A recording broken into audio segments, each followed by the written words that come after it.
Hey everyone, welcome back to PHAMCAST, this special edition during Preventative Health Awareness Month and Movement. And this year, for the first time ever, although we've had Leslie Spicer as a FAMbassador since day one and a huge supporter, we this year have an actual Fascia Stretch Therapy Day on the calendar. Yes, we do. February 17th. Yes. It deserves its own day. I think it does. It does indeed. Yeah. So that was so much fun with Laura talking, about the amazing referrals coming from the Mayo Clinic and really giving people an understanding of the role that fascia can play. But what I was hoping to right now, Les, we could do is talk a little bit about, okay, so we know fascia is connective tissue, but let's dive in a little bit more about what impacts fascia. Like there are so many things that can impact your fascia that people may not even realize. Yeah, so a big piece of that obviously is the nutrition and hydration. Hydration is huge, right? So we talk, well, as a massage, I'm sure you talk about that with muscles and, and all the things, right? Our body is 70% water, right? So when we're dehydrated, of course that's going to affect our fascia. And the analogy that I give clients, because this has stuck in my head, is we want our tissues, our fascia, to be that kind of plump, juicy grape, right? You feel it, it moves, it does its thing. But you put it in the sun, and what happens? That shrivels up. Yeah, it gets dehydrated, right? It doesn't have water, so it becomes hard and rigid, and that's what happens to our fascia, and that's why you feel tight, or if it gets too far, it can cause pain and discomfort. Yes. So that's the first step with anybody. The first question I always ask, and I can tell when I stretch them, but I always ask, do you drink water? Right. Do you drink enough water? And you talk about that, can cause pain, and one of the things that we both can notice when somebody has fascial restriction, it can actually change their posture. Yes. Right? And the way they physically look, because it's giving that structure. I'm sure you see that. Exactly, right? Because fascia, like Laura had said, is from head to toe. We have different fascial lines. They all cross the joint. We have multiple crossing each joint. So even when one line of fascia is affected, it's going to affect how you move that joint. So if it's pulling, for example, the shoulder, you might actually feel it in the hip. Right. Yeah. That song that we sing to our kids or our nieces and nephews, your knee bones connect, like it's all interconnected. And I always love the visual. You and I love to have fun and do some things. And we've done some videos that will be coming out in the CEO of Your Health Hub where you're in a spider suit, a spider web. Yeah. Because that, and showing how when you pull on the web here, where it impacts elsewhere in that web. Exactly. So I think that's another way how FST treatments are different from other therapies as well, and why it has a longer lasting effect for some people, is because even though if you come to me and you're like, I have lower back pain, I'm like, that's good. Okay, but I'm not just going to focus on the back, because the fascia from that area goes all the way up into the shoulder and to the top of the occipitals and all the things. So, that's why when people get off the table, they're like, oh, you didn't spend that much time. But I'm like, I feel better. But I feel better. And I'm like, that's how fascia works. So when I show them the diagrams, and they kind of get it. It's like not like muscle where it's compartmentalized. It's more of holistic. It is, and very integrative, right? It's all interconnected. So hydration's big, but of course nutrition plays a role in fascia as well. Yeah, so obviously the foods that we eat, right? So if we're going to be eating foods that are inflammatory, that's going to cause a lot of discomfort in the joint specifically. So if I were to kind of describe what fascia stretch therapy does in a nutshell, what my goal is as a therapist is to increase the space in that joint. Love that so visual. So that everything, your blood vessels, your tendons, your ligaments, your bones, your muscle, everything, your nerves, everything moves, even your lymphatic system. Yes. Everything moves better. Right. And that's why it has that such profound result, I believe, because it does affect all of those symptoms. So when you're eating inflammatory foods, it causes inflammation in the joint, which makes it harder. And what I loved about what you said is creating that space and all of those structures that can be impacted. That speaks to why and how fascia stretch fits into integrating and working alongside so many other healthcare professionals, whether it be a massage therapist, a physio, an osteopath, a chiro, a physician, a surgeon, because of that. I mean, that's really super cool. Yeah, and I give this kind of another image to my clients. It's like, think of fascia as the foundation to your movement. So if your fascia is not healthy, your movement's not going to be healthy. But when I do the assessment on somebody, if say for example, I can feel like there's some bones misaligned, I will say, go see a chiropractor, because no matter how much I stretch you, if your bones aren't in the right place, it's going to go back. Or if you have a lot of trigger points, go see a massage therapist, because they're going to be able to get in that and break that up for you. And then my therapy becomes even better.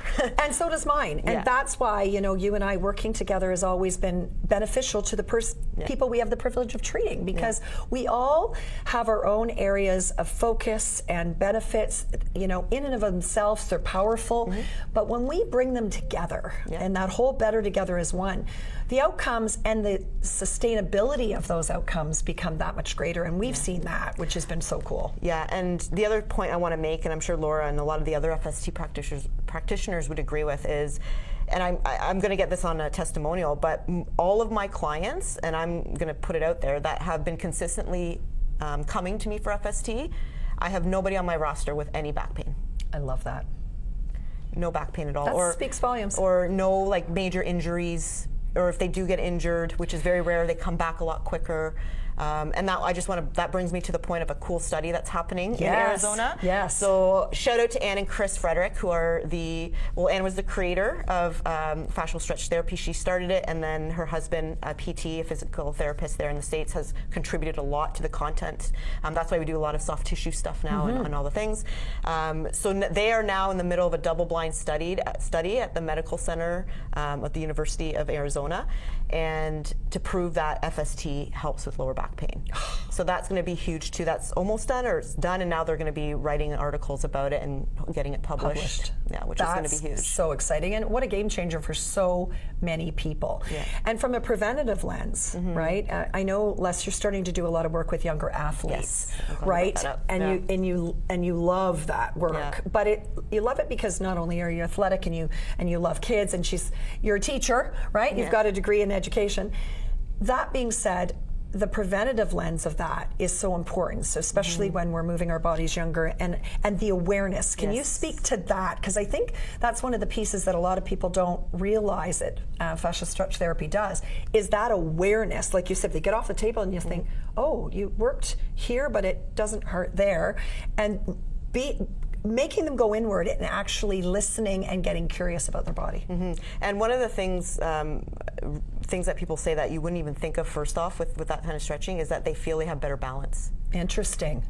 Yeah, and that was actually a comment at level 4. We had the privilege of watching Ann stretch one of her pro athletes. He allowed us to watch, and so we asked him what benefit have you gotten, as a pro athlete? And his first thing was, my balance was, so he's a football player, so they're in that low state. He's like, my balance has been like it's never been. Oh my gosh. And for them, balance is everything. Well, and so for athletics, it's performance, but you and I both share a passion for healthy aging and prevention of falls and fractures as a result.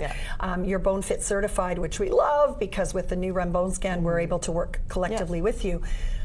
For seniors and healthy aging, I mean, my goodness, I don't think the senior population would realize, because I think, would you agree, Leslie, that people are often nervous to come for a stretch because, I'm not flexible, it's going to hurt, and you said it doesn't hurt, but can you speak to that? Because it's through the ages and stages of life.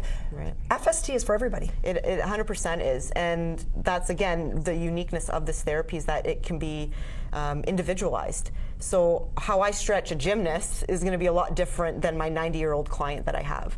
It's choosing the techniques that we've learned that are most appropriate to that person. So, for example, with somebody that's older, that doesn't move that well, we're going to be doing a lot more circumduction, oscillation, small little wave-like movements. Whereas I get my athletes, I'm going to be, if you see me stretch people, I'm like all over the table, getting their joints moving everywhere. So it's very customized to the client and where they are on the flexibility scale, I say, or the mobility scale.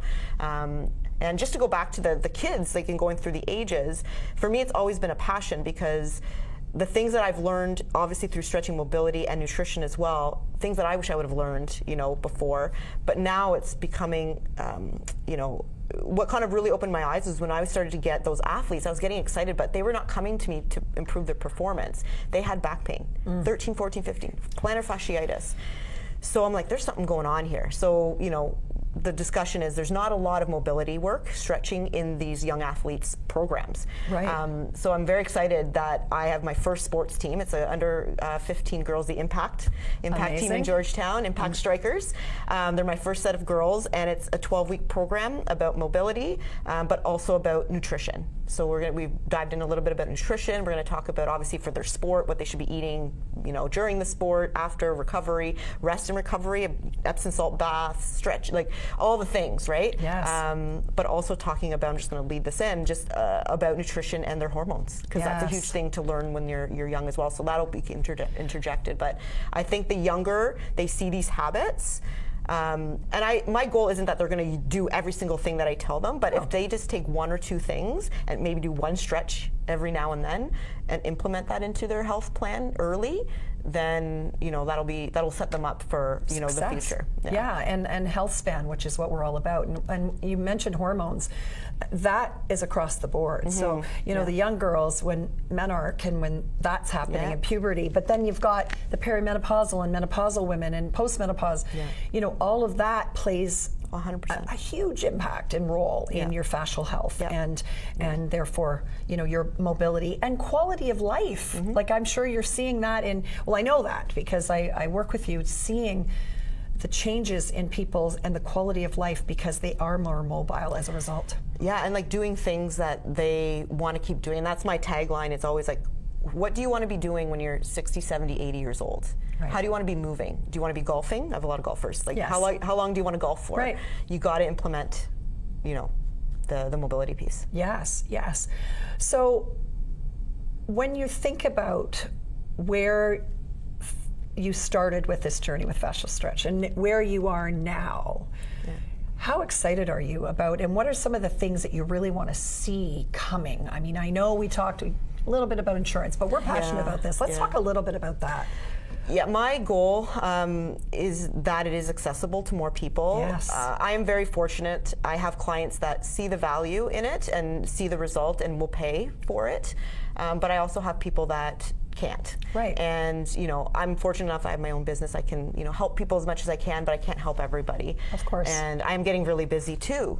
So it just goes to show like the popularity and the results that people are getting. So my goal is, like you said, to really advocate to insurance companies to help these other people that can't do it otherwise, because I know it, I know it works. I know people feel better, and it's just the matter of now, let's get more people able to be on the table and experiencing this to change. Totally. And before we go to a break, and we're going to come back with really stocking your toolbox, one of the things we've also done a little bit together, and I'd love to see implemented more, when we think about the impact, we talked about back pain and the study that's being done.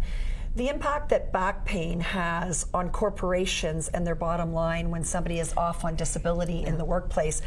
Back pain is one of the top things, right? And it's debilitating. And so to think about this being implemented in workplace wellness programs, we have an entire day during FAM on corporate wellness and prevention, which is really important, not only to the culture of an organization, but to the health of the bottom line. Yeah. We've done some corporate wellness speaking together, but how cool would that be to have that as an offering? And we've, and that type of service that could be offered on location. Yeah, absolutely. Like back pain is the most debilitating injury for anybody. And like I said, I'm very blessed and I feel lucky that I'm able to provide this to people. And like I said, like none of my clients currently in my roster, and some of them have been in my roster for 10 years. I've been doing this for 11 years now. Some of them from day one, no back pain. And that makes it's a game changer for those people, for sure. Absolutely. And some of the things we've done together that I love and you're still doing, you on a golf course or at a field or in a gym, like you take this on the go with you, and you can. I know that you're getting really, really busy and you have plans to hopefully bring on more, but I think the accessibility from that lens is important to talk about as well. I mean, you can do this just about anywhere. Yeah, and it's funny that you said that, because I just got an inquiry from one of a client. Her mom literally can't leave the house, and so she asked if I would bring my table. And I don't do that anymore. I used to be mobile in that way in terms of taking my table around. Now that I have my studio, I'm not. But I want to do this too, and I know I have another FST guy that does it as well, and I want to be able for people to know that it is doable for me to come to you or any other therapist. It's not it's definitely an option for people. Yeah, and I think that's really important, because that accessibility piece is critically important. You don't need, although you have lots of tools, which we're going to come back and talk about, which is really cool, but you can, take it to someone, whether it be a corporation, a retirement community. It is such a powerful adjunctive care that is just getting started, which is super cool. All right, we're going to take a short break here, and when we come back, we're going to let Leslie stock your preventative health toolbox with some really cool tools that you can not only experience on her table, but some of them that you can actually experience at home yourself to improve your fascial health. Stay tuned, we'll be right back.